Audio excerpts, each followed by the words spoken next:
Today we're chatting with C-Roc about his amazing story of finding the rocket fuel within himself to propel him to success. You definitely don't want to miss this one, so don't you change that dial or drop that phone. We're about to level it up and shatter the mold.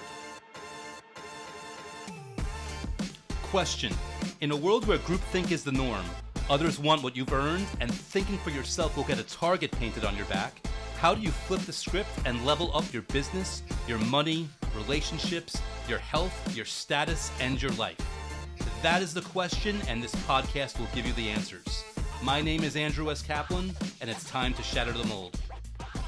Welcome to another episode of Shatter the Mold. Andrew S. Kaplan, really excited to be here with you today. We've got a really awesome guest, but before we get there, quick update on my book, The Last Law of Attraction book you'll ever need to read. Thanks to everyone that continues to pick it up and continues to leave those awesome 5-star rave reviews. And thank you to everyone who also emails me, letting me know how much you're liking the content and how you are implementing it. I can't begin to tell you how much gratitude and appreciation that fills me with. Thank you so much. And of course, thanks for getting word so far and wide that the book's been featured in Yahoo last year. It was featured in USA Today and Forbes earlier this year. And I'm sure it's got some other fun, high-profile stuff on the way as well. So thank you. And if you've not checked out the book yet, now is the perfect time. You can feel free to head on over to lastlawofattractionbook.com, and that'll auto-forward you to the Amazon listing where you can check it out in Kindle or paperback or audiobook if you prefer. And if you don't want to pull out your wallet, you can just as easily go to youtube.com/AndrewCap. You can check out the free YouTube content devoted to it. And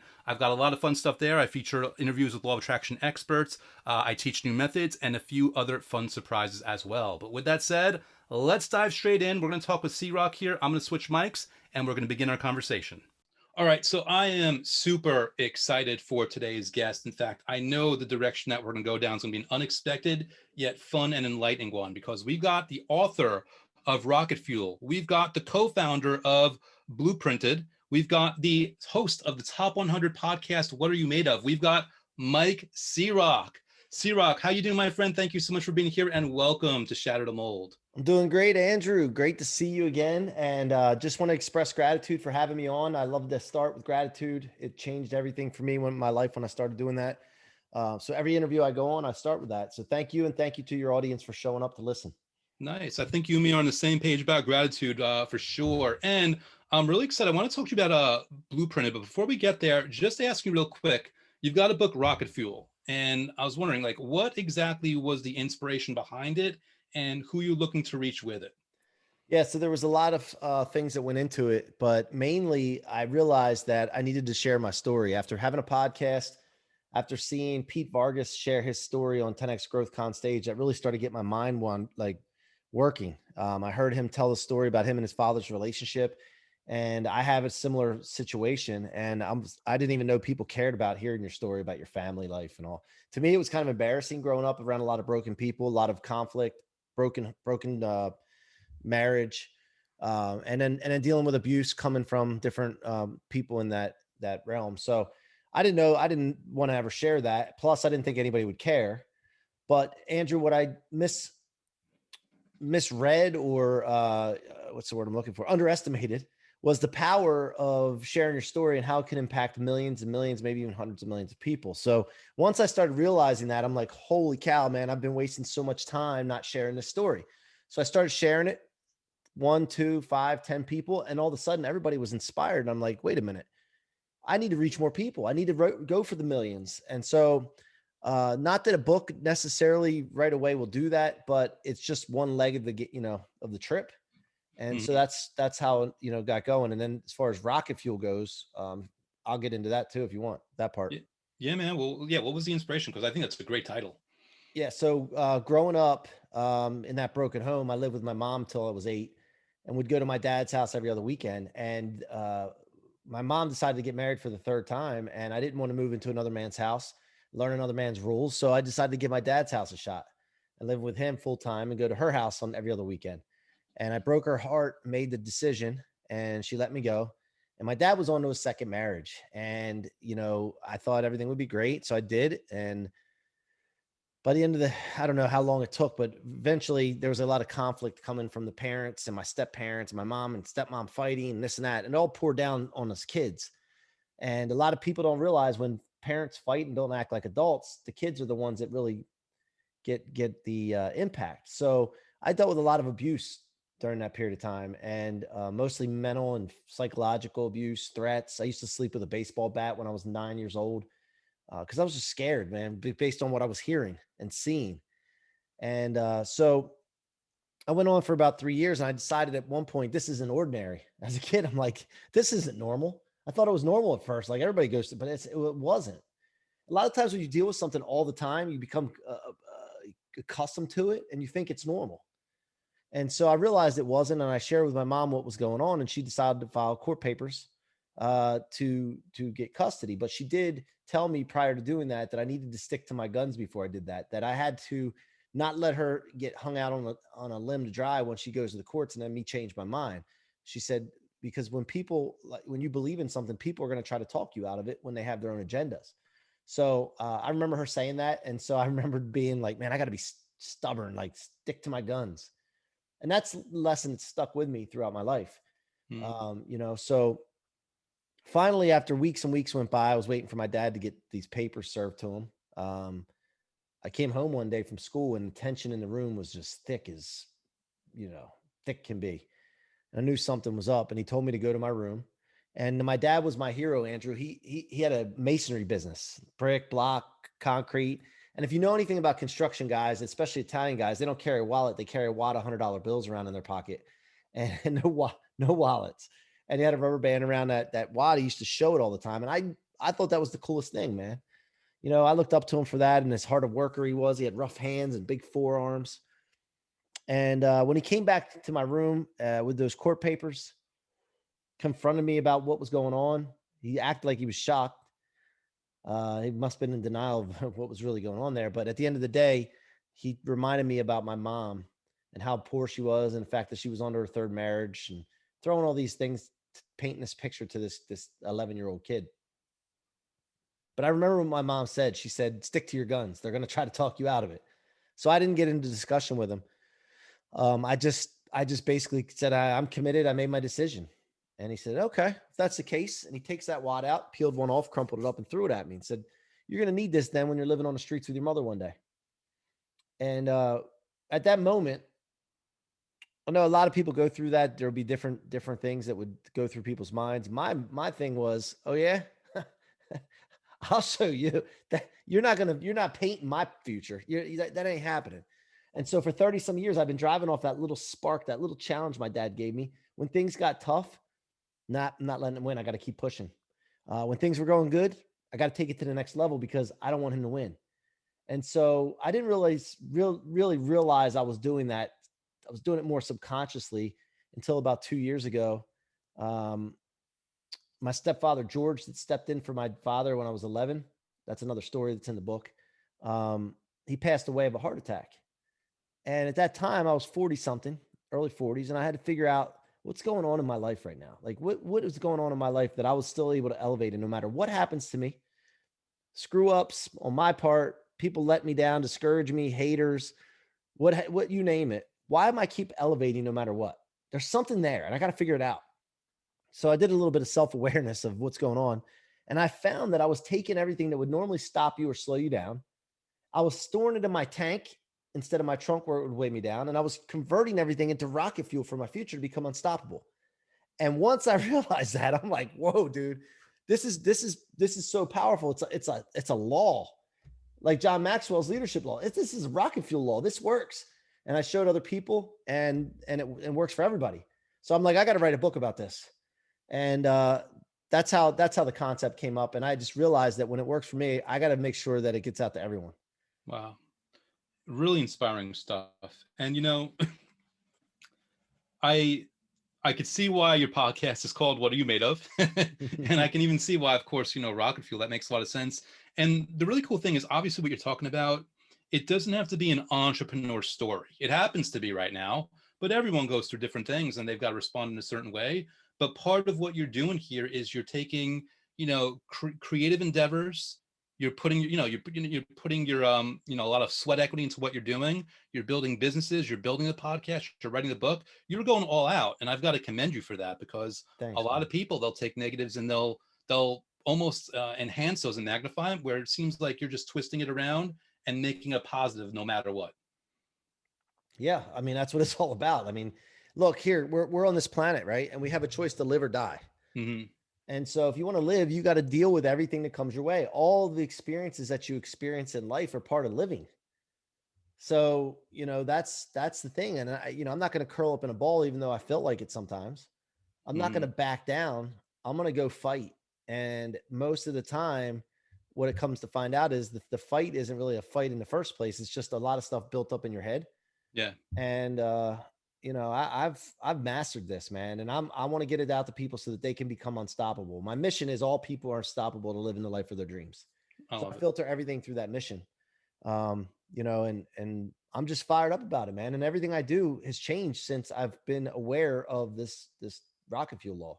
Love it. Speaking of all the stuff, like what is the latest passion you've got going on right now in your business? Where are you directing a lot of your focus?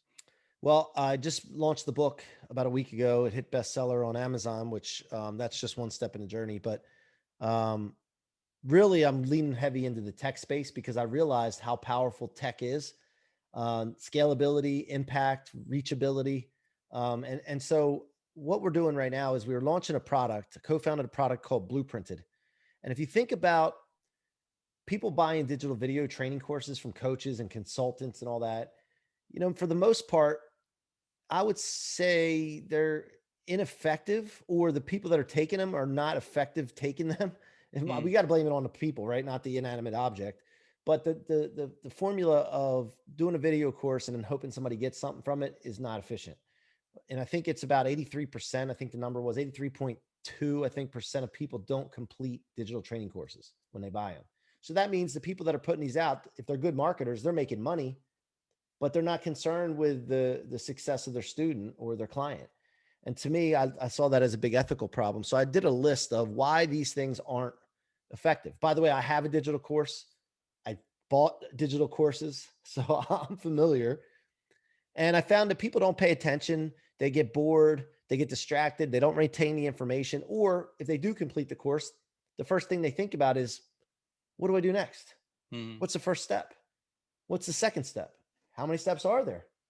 So what we found with the answer to this is Blueprinted, and that's BLOO printed. It's just a little play on letters just to make it different. But at the end of the day, this is a project management based software marketplace where coaches, consultants, anybody that's had success in anything, if they can reverse engineer their success in a step-by-step algorithmic process, they can use our software or Asana or some other software that can integrate with ours and build their blueprint to success in our system and then sell it to the marketplace to those that want success in those areas. So they'll know exactly the steps to take to be successful in that. And mm. this is an industry disruptor, and I'm fired up to get this out. We're almost to MVP, and this is going to be a game changer. And I'm just so fired up because helps my mission. All people are unstoppable. If Yeah. they want to accomplish something, it's in here. Search it, find it, go get it. It's interesting to hear you say this. Like I've got my own course, and a lot of the stuff that you talk about, I've kind of plugged things in. I've plugged something on the end to keep them going. I've plugged ways to keep them engaged. And it sounds to me like what you're doing here is you're taking these creators, these course creators, these content creators, and you're giving them, excuse me, you're giving them a lens for them that they can kind of point that content in a way that's going to connect better with the customer so that the customer can actually implement what they're learning. Is that a fair Yeah, way of putting yeah, it? yeah. If you want to be a creator, you need to make transformations happen.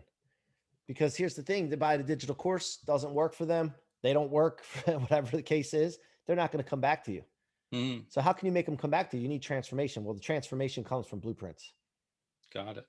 Got it. Awesome. So you're saying you're almost at MVP. How close you think you are in that regard? We are about 60 days out. Okay, So so yeah, you we're are getting, chugging along. yeah, basically we're going to get ready to create some partnerships with people to have blueprints put in the system. It's kind of like a chicken or the egg thing, which comes first. You have to have the blueprints in there for the people to come in, and the creators of the blueprints are going to be the best salespeople for this product because they're going to be the ones selling their blueprints and marketing Mm, to their following. So that's how we're going to build it. And we're looking to have millions of users here in the next 2 to 3 years of this platform. And there's so many other things that are going to come from it. By the way, accountability is another thing with people with digital training courses. And we have built into the system a little text nudge when you're due to do something. It'll text you. It integrates with calendars as well, so you know on Monday what you're supposed to do based on that blueprint. Tuesday all the way through the rest of the week. So yeah, so we're getting really close. I'm looking forward to participating with every single person that wants to be involved and wants to sell their blueprint to success. Nice. Now you use the word disruptor or disruption, of course. Given given that this is a a game changer that you're doing, do you have sorted out the approach that you're going to do to get word out? I mean, is it going to be through your podcast? Is it going to be through standard marketing? Like how's the in terms of the game plan or the map for, or the blueprint, no pun intended, for getting people aware so that they can check this out and maybe do something with it? So the two things we use what's called hustle marketing and relationship capital. And so I have a little bit of different opportunity than most people because of the things that I've done over the last couple of years to get known. I don't know. I know now, but I didn't know at the time why I needed to get a book out exactly. I didn't know why I needed to start a podcast exactly. Why did I want to become known globally? This something came to me and I had to follow along with it. And I thought I knew the reason. And subconsciously you try to justify what the reason is, but I really didn't know until we found this product that we created. And now I realize, okay, now this is why. It's kind of like the story in the Bible about Noah building the ark. He had an inclination. Some people believe, or people that are believers in God. God told Noah, build an ark in the middle of a desert where there's never any rain and collect 2 of every animal.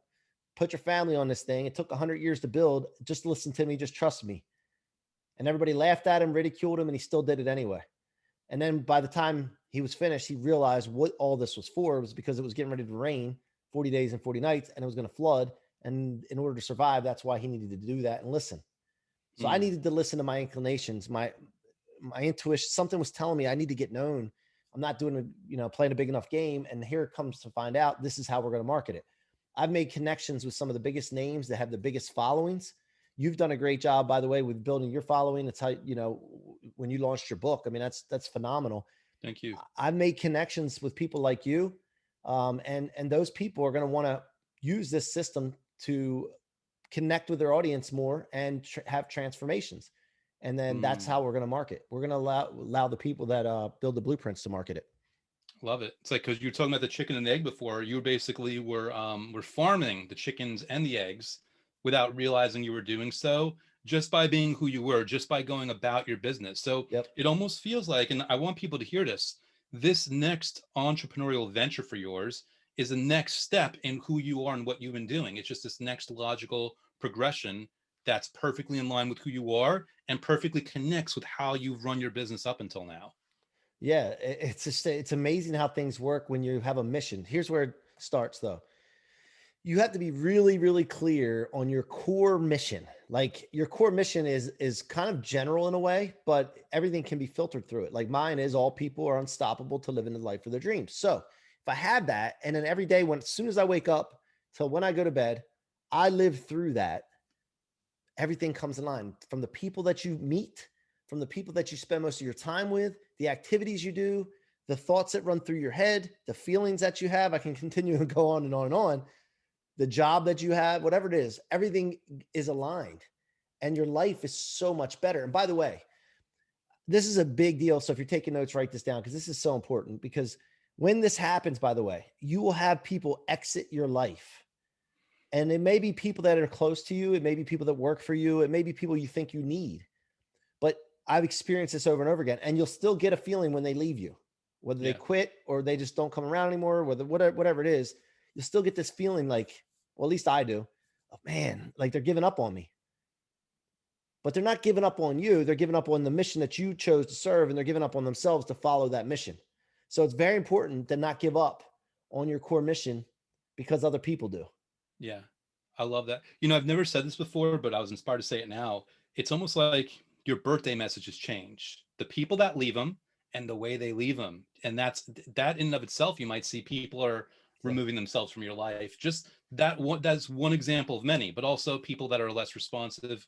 If you ask for help or if you put a post up or whatever it might be, just the way they're engaging with you, it's going to be, sometimes it might not be in your face. Sometimes it might be more subtle, but I love what you're saying there, because I think speaks to there's a momentum there. When your life is going in a certain direction, people just can't energetically hold on to it, and they're just in a different spot. But that's good news. It's good news because it means you're going where you're supposed to. Yeah, and it gets uncomfortable as hell, man. Like it gets uncomfortable sometimes, Yeah. And even me, like I might show it, everybody watches my stuff and I'm full bore, but sometimes too, I'm like, man, is this the right track? I have to ask those questions. But at the end of the day, you're a master of law of attraction. You understand, like when you get something in your head, you get the intellectual property. That's your like intellectual property, your IP, man, in your head. And then when you actually start feeling emotions around it, what it's going to feel like to actually have it or achieve it or be around the people you want to be around or whatever it is, then you're so close to getting it, man. And then you just got to keep going and follow through, believe and believe and believe. And then the rest part of it is the physical universe that comes into reality. I've Yeah. done this. So I can't tell you how many times I've manifested my future. We Yeah. all do.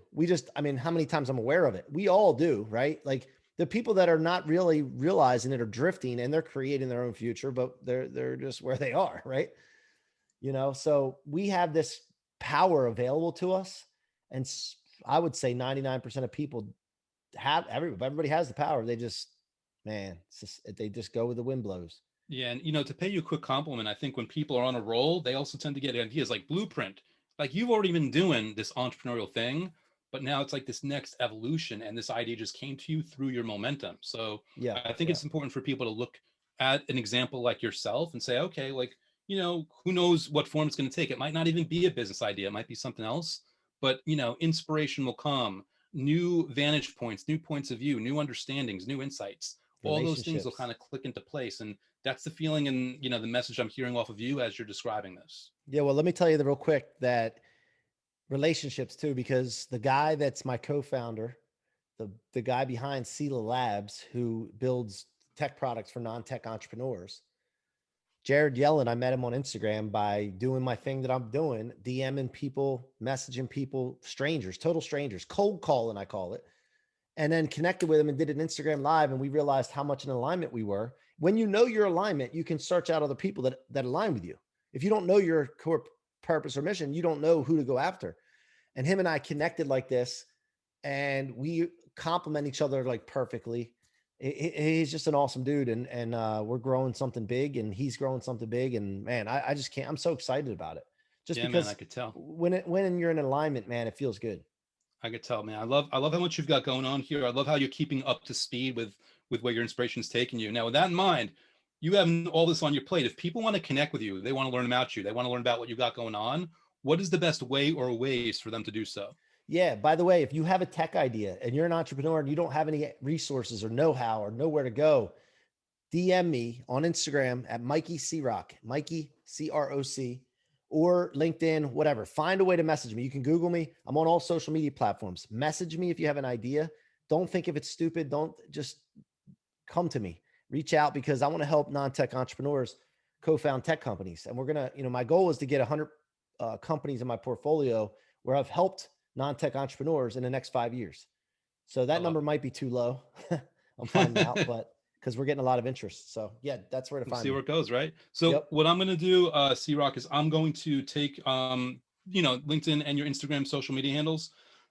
I'm gonna put them in the video description with YouTube where when I post this, and I'm also gonna put it at shatterthemoldpodcast.com where this episode resides. That way people have Awesome. easy, they Thank won't you. even have to Google you. They can just click and Thank they've you. got it done. So they'll get easy access. And thank you for sharing that. With that said, the last question of the day, I always like to end on this note, and I think I'm going to get a really interesting answer from you. But if you could go back in time, any time, 5 years, 10 years, 20 years, 25 years, and give a previous version of yourself any kind of advice, whether it was life advice, business advice, or anything else, what advice would you give to that younger version of yourself? Man, it's got to be, especially on your show here, it's got to be that core mission thing. I mean, when you know your core mission, by the way, it doesn't have to be set in stone. It can evolve. Don't not have a core mission because you're worried about having to change it in the future. I would tell my younger self that you need to get your core mission and then filter everything through it, people, thoughts, words, actions, everything through that. And I would have done it earlier because I'm looking at my life and I'm like, man, 40s. It took me to my 40s to figure this stuff out. And I wish I could have did it earlier. However, at this point now, I can only do as much as I can, and I have to speed things up and act in urgency in this smaller window. Hmm. Well, I got a feeling that your speed is going to continue to pick up, my friend. And I really appreciate you coming on, sharing this wisdom, dropping these knowledge bombs. And we didn't even get into your podcast, which is awesome, which people are definitely going to have to check out. And I'm going to have to remember to put that link also. I'll also put the link to check out Thank you. Rocket Fuel on Amazon. But, oh, or actually, I'll put on your book link. That's MikeCroc.com/book. I'll put that out Yep. there for people. Yep. Thank But you. C-Roc, thank you so much for being here today. I Thank you for appreciate you, sharing your man. Thank insight. you. And dude, really just thank you for being you and leading the way, leading by example and inspiring other people to do the same. I appreciate you. Right back at you, brother. Doing great yourself. Thank you again, C-Roc. I really appreciate just all the insight and all the wisdom you shared there and just, sharing your story. Guys, I'm going to make sure to leave all relevant links at shatterthemoldpodcast.com where this episode resides, and I'll also leave it in the YouTube description in the video format here, so you'll have very easy access to get a hold of C-Roc if you want to. With that said, also, while I'm giving out links here, quick reminder, you can go to lastlawofattractionbook.com if you want to check out my book, The Last Law of Attraction Book You'll Ever Need to Read, on Amazon, or you're more than welcome to go to youtube.com/AndrewCap if you want to check out the content devoted to it there. And that's all I got for you today, so thank you so much for listening as always. Stay tuned for more guests and have yourself a great day. I will talk to you soon. Thank you for listening to Shatter the Mold at www.shatterthemoldpodcast.com. My name is Andrew S. Kaplan.